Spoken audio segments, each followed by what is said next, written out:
We're having our final training camp before we head off to the inaugural World Championships for beach ParaVolley. Hi, I'm Nick. I am the captain of the Australian beach ParaVolley team and I'm from Victoria.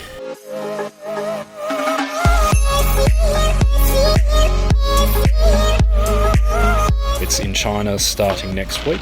We're heading to Chongqing, which I didn't know before I researched, but there's about 30 million people there, so more than Australia. So the point of this World Championships is to really build towards getting the sport included in Brisbane in 2032 in the Paralympics that we're hosting. So we tried to get the sport going back in 2019 in China. There was an amazing tournament there.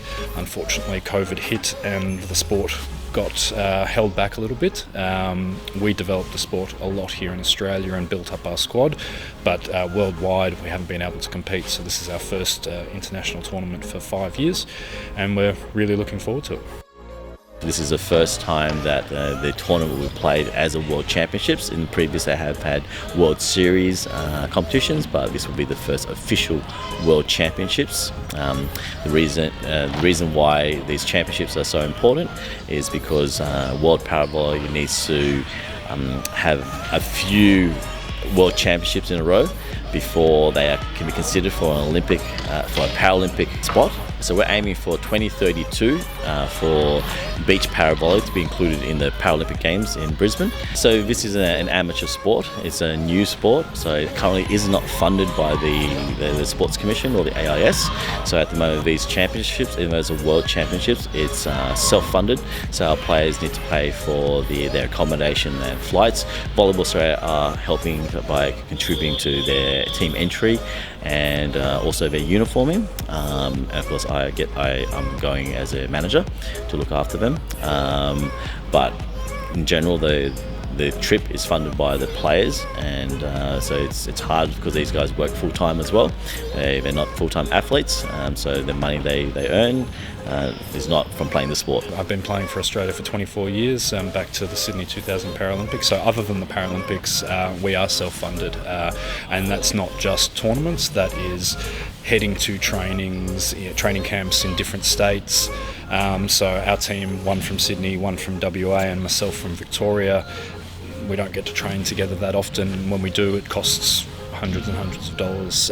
So we've had some really good support from Volleyball Australia. They've paid for our uniforms, and I feel we're looking very good. We'll at least be the best looking team on the court when we're there. So that's fantastic.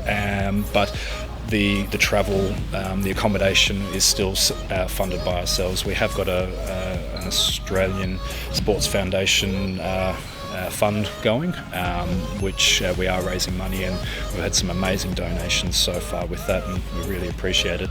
It's fantastic that Southeast Leisure and Volleyball Victoria have been able to organise these beautiful courts for us free of charge, and it's just little things like that it makes our lives so much easier, that we don't have to stress and worry about how we're going to find extra money to find courts. The balls are here, the courts are here. We're inside, so we're not going to get rained on or anything like that, and it's just fantastic. And without kind, generous donations like that, we really struggle, so it's fantastic. Our squad is, I feel, stronger than ever, and it's the first time I've actually gone into a tournament going, we're actually a chance to be at the pointy end of the tournament. I feel this time around we're actually a shot to be fighting for a medal on the last day, so it's just really exciting.